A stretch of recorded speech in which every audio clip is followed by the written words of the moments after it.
বুঝলি, মানুষ গাছের মতোই, তারও শেকড় থাকে। মানুষেরও শেকড় থাকে?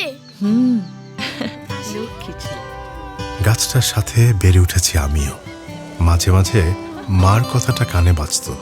ঘর ছাড়ার পর বুঝেছি শেকড় মানে নিজের মাটি আঁকড়ে ধরে থাকা, নিজের আপন ঠিকানা। তোমার ঋণ সীমাহীন, বলো কি দিতে পারি? মমতার ইটে, মায়ার কংক্রিটে গেথেছি মায়ের ভালোবাসার বাড়ি, ভালোবাসার বাড়ি। আপনার মায়ের ভালোবাসার বাড়ির স্বপ্নটা লিখে পাঠান আমাদের। শাহ সিমেন্টের উদ্যোগে মায়ের স্বপ্নের বাড়ির ডিজাইন করে দেবেন দেশের স্বনামধন্য স্থপতিরা। সাথে থাকছে 500 ব্যাগ শাহ সিমেন্ট উপহার।